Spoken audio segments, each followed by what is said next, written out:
이란은 이 미사일과 드론이 거의 세계 탑급입니다. 이란의 드론 한 기가 한 50만 원, 좀 비싸면 한 2, 3천만 원짜리 이렇게 날라오는데 데이비드 슬링은 그 한 발에 10억 원 정도 하는 것이거든요. 2,000배씩 이렇게 비용이 역전됩니다. 그러니까 이 시스템적으로 많이 쏘면 요격 미사일이 이제 버틸 수가 없는 것이죠. 이스라엘의 방공 미사일의 재고가 임계점에 도달할 때 지금 거의 이스라엘은 아무것도 없으니까 대부분 막고 있다 생각합니다.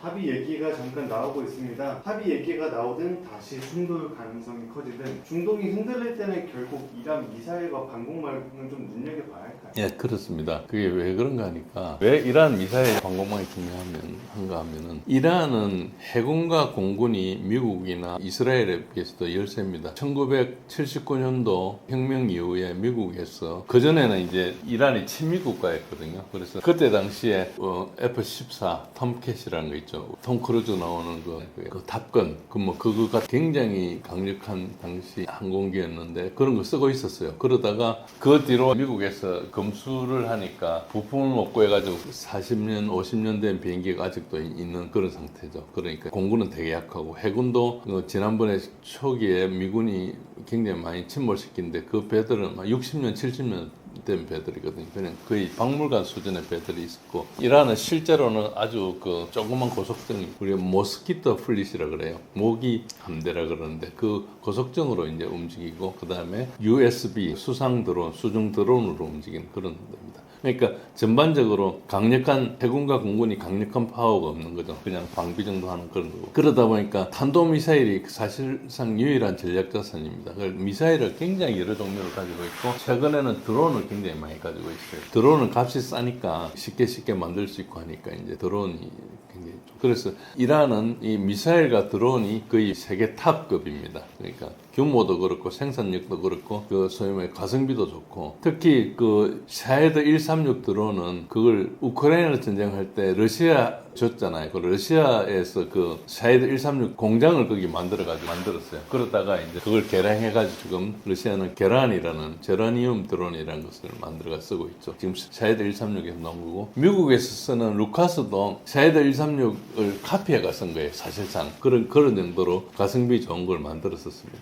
물론 미국이 다른 드론 좋은 것도 있지만은 소위 말 자폭용 드론 같은 경우는 이제 그 정도로 이란이 이제 가성비 좋은 걸 만들었죠. 그래서 미사일은 이란의 억지력의 핵심이고요. 미사일 능력을 잘 보존하는 게 되게 중요합니다. 지하에 미사일 시티를 여러 개를 지어가지고 그 수십 킬로가 되게 이렇게 서로 연결해가면서 있는 건데 그걸 지하를 때릴 수 없으니까 이제 미사일 발사대가 나온 입구를 골라서 때리는데 입구 때리고 나서 조금 있으면 가서 다시 복구해가 나오고 그렇게 된다고 그럽니다. 그래서 실제로 전쟁 기간 동안 39일 동안 이란에 있는 13,000개의 표적을 타격을 했어요. 그런데도 불구하고 지난번에 CNN이나 이런 데 보니까 이란은 그 전쟁 전에 70%를 지금 가지고 있다. 이야기할 정도로 이란의 미사일 영역이 되게 많고 이란은 프로라는 주장을 했죠. 물론 그 기세 싸움이니까 뭐 정확한 건 알 수 없는데 굉장히 빨리 생산하고 있다고 그럽니다. 그래서 그 완전 제어를 했다. 이게 이제 가장 큰. 근데도 불구하고 이제 이란은 그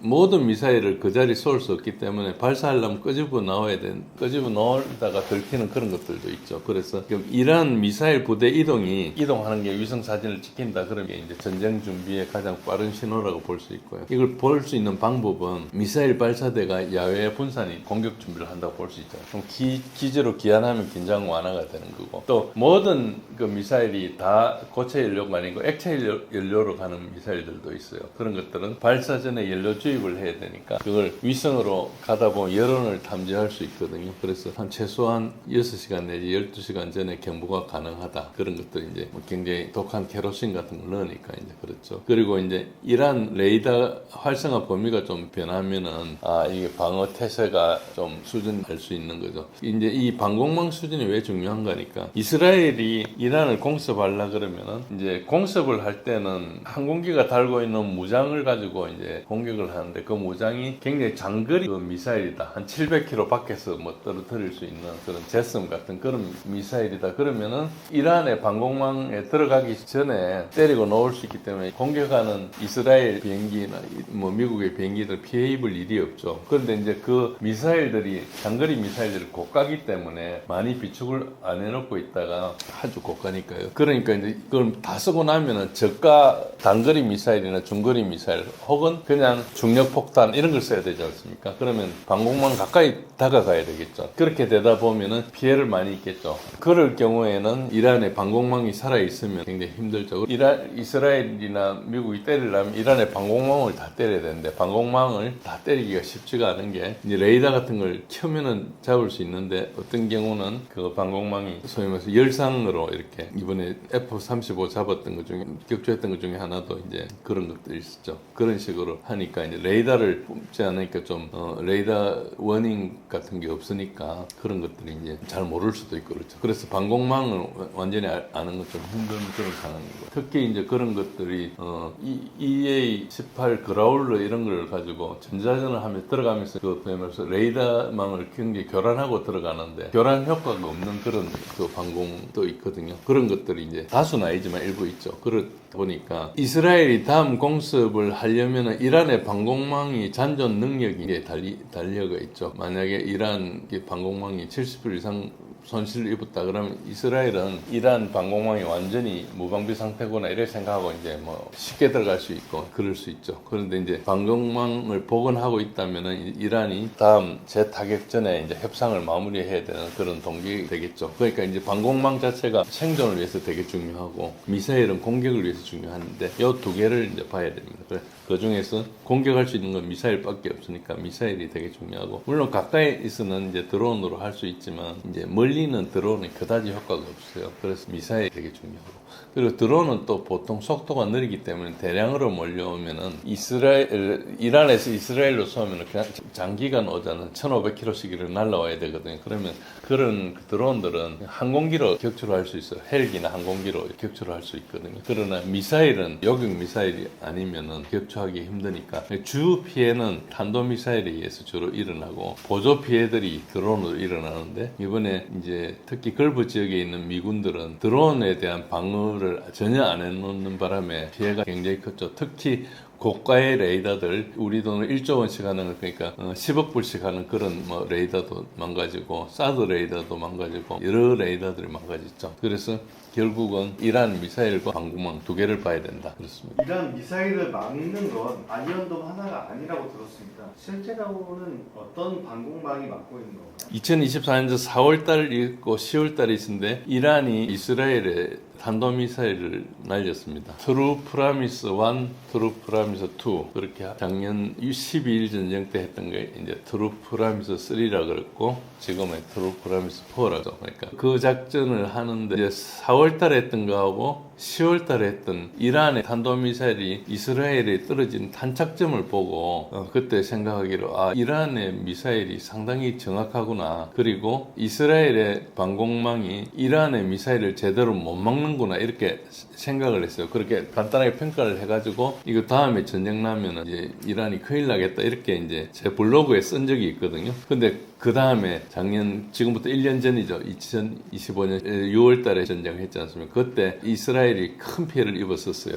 별로 보도를 안 했는데. 그때 이제 지금 여러분들이 이스라엘의 방공망은 허투루 방공망이 아니고 세계 최고 수준의 방공망이다. 이렇게 보시면 됩니다. 이스라엘 조그만 나라인데 그 방공망에 있는 방공 미사일이 서방 기술로 가진 것 중에서는 가장 조밀하게 있고요. 그게 어느 정도인가 하면은 그게 또 기술이 다 미국 기술이에요. 뭐 레이시온이나 락히드 마틴이나 이런 기술서가 하는 거예요. 뭐 거기에 라팔이나 IAI라는 이스라엘 회사들도 있지만은 거기 안에 들어가는 소위 말해서 몇 가지 이제 전자광학 이런 것들만 자기 걸로 쓰고 나머지는 전부 다 이제 미국 기술로 쓰는데 어쨌든 크게 봐가지고 뭐가 있는 거 하니까 물론 미국이 가지고 있는 사드나 패트리어트도 있고 그 다음에 뭐 미국이 지원해줄 때 와가지고 SM3 같은 거, SM6 같은 것도 옆에 지원해주기도 하고 그럽니다. 영국 배가 오기도 하고 그렇게 하는데 근데 이스라엘이 가지고 있는 자기네들이 가지고 있는 그 토종 방공 시스템 어떻게 돼 있는 거니까 에로 2, 3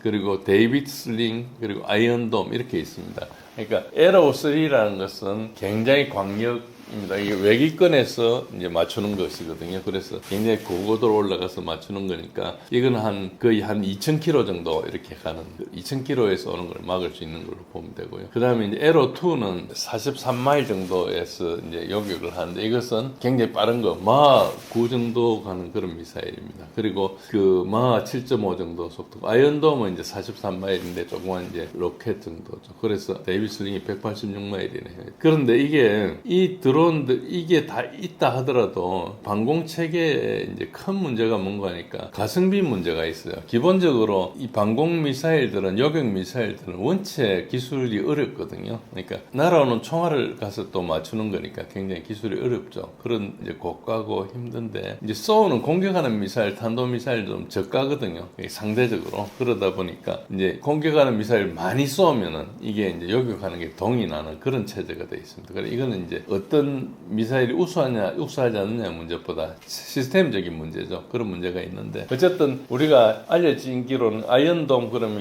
이스라엘의 어떤 그의 신화적인 방공체계라고 생각하고 있었는데 실제로는 우리가 아이언돔이라면 중이 두 가지 의미로 씁니다. 하나는 실제 아이언돔 정확하게 물리적인 아이언돔을 이야기하기도 하고 이제 아이언돔이 원체 유명해지다 보니까 이스라엘의 방어체계를 그냥 아이언돔이라 하기도 해요. 정확한 표현은 아닌데 그렇게 이제 흔히 많이 씁니다. 어쨌든 제일 작은 의미로 그 협의의 아이언돔에서는 단거리 미사일이에요. 고도가 한 4km 그리고 뭐 요격거리 한 10km 되는 이렇게 단거리 로켓에 대해서 그리고 박격포 같은 걸 맞추는 거예요. 그 이스라엘 근처에 있는 헤즈볼라나 이런 데서 뭐 조그만 미사일들 쏘니까 조그만 로켓 쏘니까 그걸 이제 막기 위해서 이제 만드는 거죠. 그리고 이란의 탄도미사일은 아이언돔으로 때릴 수가 없어요. 그래서 그 언론에서 아이언돔이 막았다 이런 이야기는 실제로는 에로우나 에로 2, 3나 데이비드 슬링이 담당하고 있는 거죠. 그 다음에 이란의 탄도미사일의 실제 방어체계는 에로 3 아까 말씀드린 대로 대기권 밖에 외기권에서 요격을 하거든요. 그래서 한 500km 이상 가는 장거리 탄도미사일에 대해서 막는 거고 가까이 왔을 때는 에로 3를 쓰지 않습니다. 멀리서 오는 걸 멀리서 이제 잡는 거죠. 그러니까 그걸 위해서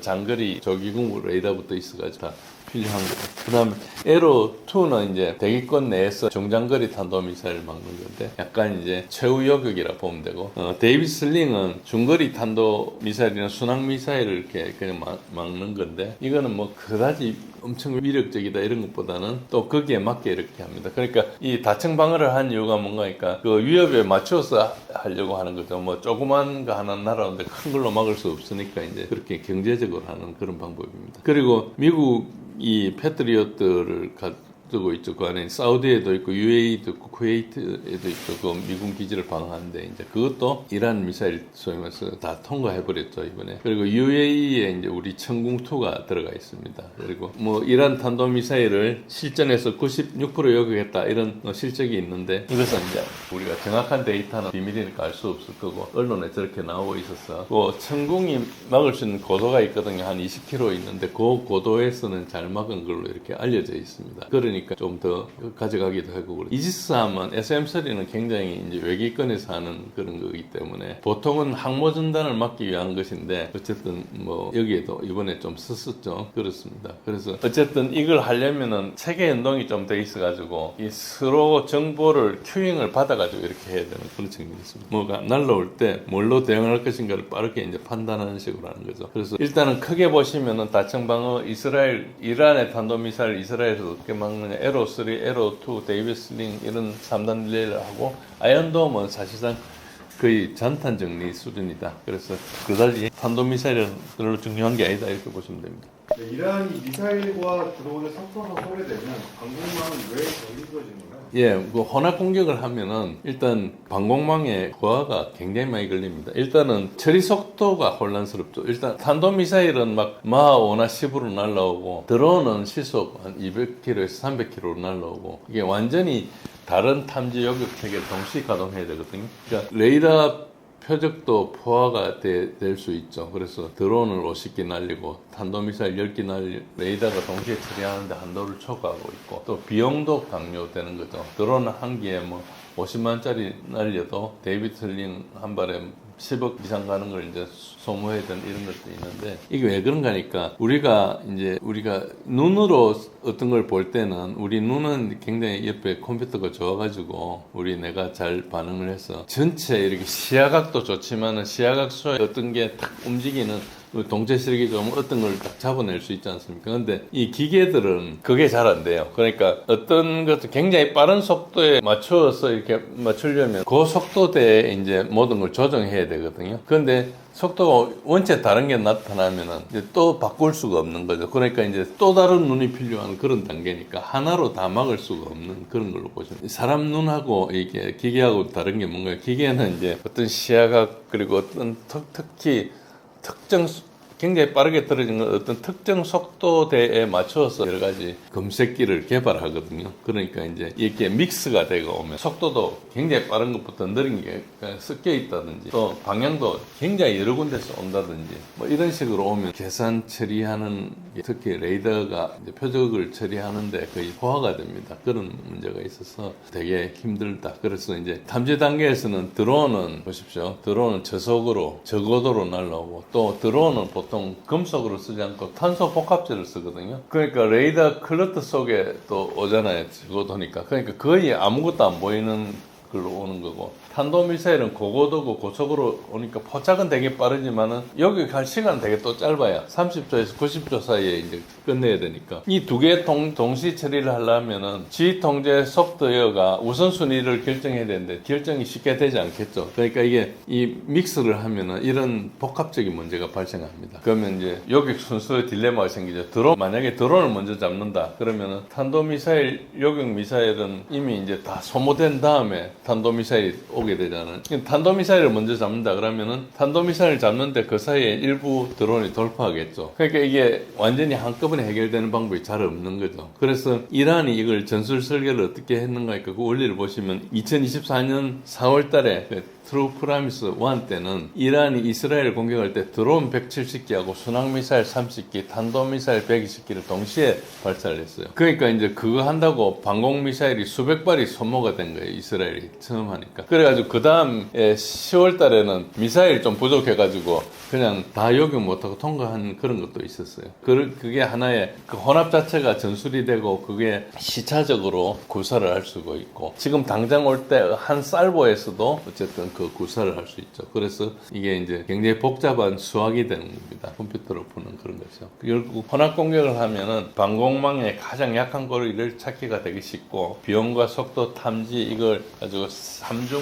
과부하를 가지고 방어 능력의 한계를 공략합니다. 그래서 뭐 이것도 이제 AI 발달하고 하니까 계속 발달하겠지만 기본적으로 프로세서는 발달하더라도 탐지 체계는 그게 물리적인 제한이 있거든요. 그래서 센서들이 이제 해내는데도 좀 쉽지 않고 그래서 이게 언젠가는 해결되겠지만은 굉장히 기술적으로 어려운 그런 걸로 볼 수 있습니다. 이렇게 막는 싸움이 지속되면은 이란 미사일보다는 이스라엘의 요격 미사일이 먼저 부담이 될 것 같은데 어떻게 보시나요? 이것은 아까 말씀드린 것 같습니다. 이거 비용 수학입니다. 그래서 시스템 문제인데 일단 탄도미사일은 1000km, 1500km 날라오는 것도 한 그야말로 비싸봐야 수백만 달러고 그것보다 싼 경우도 되게 많습니다. 에로 3 같은 경우는 요격 한 발에 수천만 달러씩 하거든요. 요격 미사일 한 발에. 그러니까 이게 이란 공격하는 미사일이 방어하는 미사일의 5배에서 10배의 비용을 부과하게 되는 거죠. 그러니까 이걸 소모전을 하면은 방자고 불리한 그런 그런 겁니다. 보통 우리가 보병이나 이런 전투할 때는 방어자가 좀 유리하지 않습니까? 숨을 수도 있고 이런데 미사일 방어에서는 방자가 훨씬 비용적으로 불리합니다. 이란에 드론 한 기가 값하면은 한 50만 원, 뭐 보통 뭐 몇백만 원짜리, 그리고 좀 비싸면은 한 2, 3천만 원짜리 이렇게 날라오는데, 데이비 슬링은 그 한 발에 10억 원 정도 하는 것이거든요. 그러니까 이게 뭐 수십 배에서 수백 배, 많을 경우는 막 2,000배씩 이렇게 비용이 역전됩니다. 그러니까 이 시스템적으로 이제 많이 쏘면 요격 미사일이 이제 버틸 수가 없는 것이죠. 그리고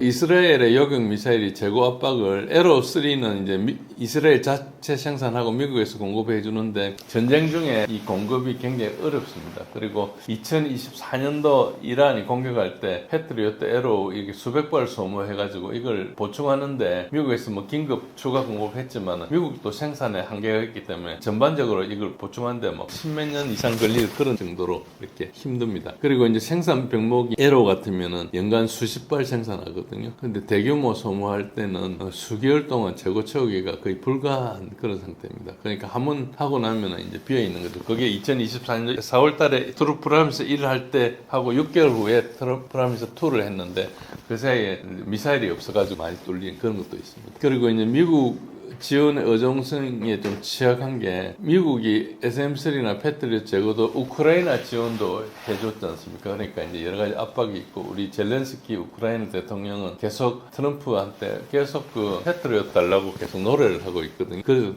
정도로 생산이 빨리 안 되죠. 그러니까 이게 생산해가 줄 수 있는 것도 문제지만 또 예산도 문제고, 의회에서 예산을 또 지원하면은 이스라엘의 이제 방공 미사일의 재고가 임계점에 도달하겠죠. 지금 뭐 거의 이스라엘은 아무것도 없으니까 그냥 대부분 막고 있다 생각하면 됩니다. 이란이 이제 그야말로 피로를 유도하는 그런 전략이고, 완전 파괴를 목표로 하는 게 아니고 지속적으로 위협을 해가지고 방공 재고를 고갈하면은, 그 방공 재고가 뭐 40~50% 소진되면은 그야말로 이스라엘이 이제 정치 압박도 받고 협상 테이블로 유도할 수 있고 이렇다고 생각하는 거죠. 이스라엘 미국 믿고 이제 안 그러고 있지만은, 어차피 이 미사일전은 장기 소모전은 방자에게 불리합니다. 그래서 이란의 진짜 전략은 군사적인 승리라기보다 방어 피로를 유발하는 그런 걸로 볼 수 있습니다. 그래서 때릴 때도 한꺼번에 여러 발 때리지 않고 조금씩 아껴서 이제 계속 때리는 거죠. 그리고 이제 미사일 발사 대수만 가지고도 큰 정보가 되잖아요. 그러니까 그걸 또 위장하기 위해서 쭉 감소시켰다가 어느 날 갑자기 많이 때렸다가 이런 식으로 합니다. 그러니까 이 굉장히 고도의 치밀한 어떤 두뇌 싸움이 일어나고 있는 거죠. 예. 오늘도 시청자 여러분들께 여러 가지 지정학 사항에 대해서 말씀드렸습니다. 오늘 말씀드리지 못한 부분이나 더 궁금한 점이 계시면은 제가 운영하고 있는 진제일의 군사력 이야기라는 블로그에 간간히 글을 올리거든요. 일주일에 몇 차례 글을 올리니까 오셔서 보시고 공부도 같이 하고 소통도 할 수 있는 기회가 되면 좋겠습니다. 감사합니다.